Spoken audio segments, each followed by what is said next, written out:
സ്വാഗതം. മലയാളം വാർത്താ റേഡിയോ അവതരിപ്പിക്കുന്നത് ജനറൽ പത്രം തൃശൂർ. ഇന്ന് 2020 ഡിസംബർ 15 വാർത്തകൾ വായിക്കുന്നത് രശ്മി ജയദാസ്. ഇനി മണിക്കൂറുകൾ. ഫലം നാളെ ഉച്ചയോടെ. കൂട്ടിക്കഴിച്ച് മുന്നണികൾ. തൃശൂർ കോർപ്പറേഷനിൽ 2 ഘട്ടമായി വോട്ടെണ്ണൽ. തിരുവനന്തപുരം തദ്ദേശ സ്വയംഭരണ സ്ഥാപനങ്ങളിലേക്കുള്ള അവസാനഘട്ട വോട്ടെടുപ്പും സമാപിച്ചതോടെ ഇന്ന് ഫലം അറിയാനുള്ള കാത്തിരിപ്പിന്റെ ദിനം. നാളെ രാവിലെ 8 മണിയോടെ തന്നെ തെരഞ്ഞെടുപ്പ് ഫലത്തിന്റെ ആദ്യ സൂചനകൾ പുറത്തുവരും. കഥാവശേഷൻ. തൃശൂർ കേരള കലാമണ്ഡലം മുൻ സെക്രട്ടറിയും എഴുത്തുകാരനും ശ്രീ കേരളവർമ്മ കോളേജ് മലയാളം വകുപ്പ് മേധാവിയുമായിരുന്ന ഡോക്ടർ കൽപ്പറ്റ ബാലകൃഷ്ണന് യാത്രാമൊഴി. ഇന്നലെ ഉച്ചയ്ക്ക് 3 മണിയോടെ ഹൃദ്രോഗത്തെ തുടർന്നായിരുന്നു അന്ത്യം. ഗാർഹിക സിലിണ്ടറിന് 50 രൂപ കൂടി. ന്യൂഡൽഹി പാചകവാതകത്തിന് വില 700 കടന്നു. 651 രൂപയായിരുന്ന ഗാർഹിക പാചകവാതകത്തിന് 50 രൂപ കൂടി. കൊച്ചിയിൽ വീട്ടുജോലിക്കാരി മരിച്ച സംഭവം. പ്രതി ഒളിവിൽ. മനുഷ്യക്കടത്തിനും കേസ്. കൊച്ചി ഫ്ളാറ്റിന്റെ 6ാം നിലയിൽ നിന്നും താഴെ വീണ് വീട്ടുജോലിക്കാരി മരിച്ച സംഭവത്തിൽ ഫ്ളാറ്റ് ഉടമ ഇംതിയാസ് അഹമ്മദിനെതിരെ മനുഷ്യക്കടത്തിന് കേസെടുത്തു. ക്രിസ്തുമസിനായി ഒരുങ്ങി തൃശൂർ. നിയോൺ ഇക്കുറി വിപണിയിലെ സ്റ്റാർ. ട്രെൻഡായി കുടകളും മാനുകളും.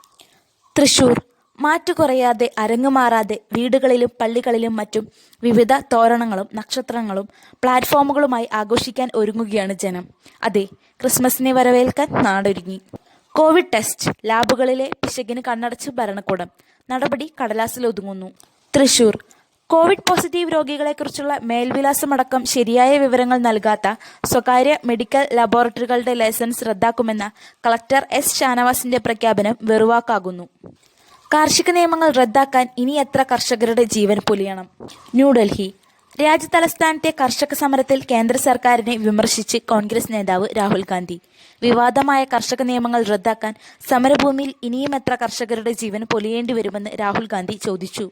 കാർഷിക നിയമങ്ങൾ കർഷകരുടെ വരുമാനം ഉയർത്തുമെന്ന് പ്രധാനമന്ത്രി.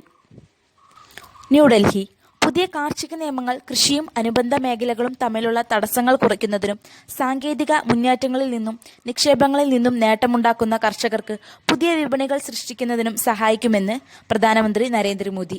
പുൽവാമ ഭീകരാക്രമണം. തീവ്രവാദികളുടെ വിവരങ്ങൾ ഇന്ത്യ ആവശ്യപ്പെടും. ന്യൂഡൽഹി പുൽവാമ ഭീകരാക്രമണത്തിന് പിന്നാലെ തീവ്രവാദികളുടെ വിവരങ്ങൾ പങ്കുവയ്ക്കാൻ പാകിസ്ഥാനോട് ഔദ്യോഗികമായി ആവശ്യപ്പെടാൻ ഇന്ത്യ തീരുമാനിച്ചു. വാക്സിൻ ലഭിക്കാൻ തിരിച്ചറിയൽ രേഖ നിർബന്ധം. ന്യൂഡൽഹി കോവിഡ് പ്രതിരോധ വാക്സിൻ ലഭിക്കാൻ ആധാർ കാർഡ് ഉൾപ്പെടെ 12 തിരിച്ചറിയൽ രേഖകൾ ഏതെങ്കിലും ഒന്ന് ഹാജരാക്കണമെന്ന് കേന്ദ്ര സർക്കാർ. കാർഷിക നിയമങ്ങൾക്ക് പിന്നിൽ കോർപ്പറേറ്റുകളെന്ന് പ്രഭാത് പട്നായക്. BJP സർക്കാർ കൊണ്ടുവന്നിട്ടുള്ള പുതിയ കാർഷിക നിയമങ്ങൾക്ക് പിന്നിൽ വൻകിട കമ്പനികളുടെ സമ്മർദ്ദവും താൽപര്യവുമാണെന്ന് പ്രമുഖ സാമ്പത്തിക ശാസ്ത്രജ്ഞൻ പ്രഭാത് പട്നായക് അഭിപ്രായപ്പെട്ടു. ഇന്ത്യ ഇതുവരെ കൈവരിച്ചിട്ടുള്ള ഭക്ഷ്യ സ്വയം പര്യാപ്തത അട്ടിമറിക്കുന്നതിലേക്കാണ് ഈ നടപടികൾ വഴിയൊരുക്കുകയെന്നും അദ്ദേഹം പറഞ്ഞു. റിപ്പബ്ലിക് TV CEO അറസ്റ്റിൽ. മുംബൈ TRP തട്ടിപ്പ് കേസിലെ റിപ്പബ്ലിക് TV CEO വികാസ് ഗഞ്ചാന്തിരിയെ മുംബൈ പോലീസ് അറസ്റ്റ് ചെയ്തു. TRP തട്ടിപ്പ് കേസിലെ പോലീസ് അറസ്റ്റ് ചെയ്യുന്ന 13ാമത്തെ പ്രതിയാണ് വികാസ്.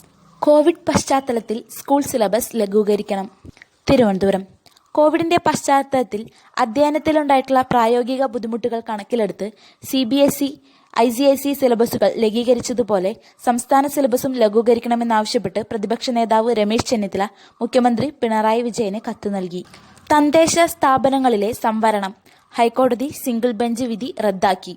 കൊച്ചി തദ്ദേശ സ്വയംഭരണ സ്ഥാപനങ്ങളിലെ പ്രസിഡന്റ് പദവി തുടർച്ചയായി സംവരണമാകുന്നത് ഒഴിവാക്കണമെന്നും പുനഃക്രമീകരണം നടത്തണമെന്നുമുള്ള ഹൈക്കോടതി സിംഗിൾ ബെഞ്ച് വിധി ഡിവിഷൻ ബെഞ്ച് റദ്ദാക്കി. ജീവിതം ദൈവത്തിനായി സമർപ്പിക്കുക. Bishop doctor Thomas Abraham. കൊട്ടാരക്കര ദൈവമേൽപ്പിക്കുന്ന ഉത്തരവാദിത്തങ്ങൾ സത്യസന്ധതയോടും വിശ്വസ്തയോടും കൂടി നിറവേറ്റണമെന്ന് bishop doctor Thomas Abraham. Saint Thomas Evangelical Church of India South Kerala Association convention ഉദ്ഘാടനം ചെയ്ത് പ്രസംഗിക്കുകയായിരുന്നു അദ്ദേഹം. സൗജന്യ വാക്സിൻ കോവിഡ് ചികിത്സയുടെ തുടർച്ചയെന്നും. കണ്ണൂർ തിരഞ്ഞെടുപ്പ് പെരുമാറ്റച്ചട്ടം താൻ ലംഘിച്ചിട്ടില്ലെന്ന് മുഖ്യമന്ത്രി പിണറായി വിജയൻ. കേരളത്തിൽ നടത്തിവരുന്ന സൗജന്യ കോവിഡ് ചികിത്സയുടെ തുടർച്ചയാണ് സൗജന്യ വാക്സിനും. വോട്ടെണ്ണൽ നാളെ. ജില്ലയിൽ 24 വോട്ടെണ്ണൽ കേന്ദ്രങ്ങൾ. തൃശൂർ ഡിസംബർ 16 നടക്കുന്ന വോട്ടെണ്ണലിന് 24 കേന്ദ്രങ്ങളാണ് ജില്ലയിൽ സജ്ജമാക്കിയിരിക്കുന്നത്. തിരഞ്ഞെടുപ്പിന് ശേഷം വോട്ടിംഗ് യന്ത്രങ്ങൾ സൂക്ഷിച്ചിരിക്കുന്ന കേന്ദ്രങ്ങളിൽ തന്നെയാണ് വോട്ടെണ്ണൽ നടക്കുക. IIST ബിരുദദാന സമ്മേളനം തിരുവനന്തപുരം വിലയമലയിലെ Indian Institute of Space Science and Technology 8ാം ബിരുദദാന സമ്മേളനം 2020 ഡിസംബർ 16 രാവിലെ 10 മണിക്ക്. വാർത്തകൾ കഴിഞ്ഞു. നന്ദി. കൂടുതൽ വാർത്തകൾക്കായി ഞങ്ങളുടെ വെബ്സൈറ്റ് മലയാളം യൂണിക്കോഡിലുള്ള general.com അഥവാ general.net.in സന്ദർശിക്കുക.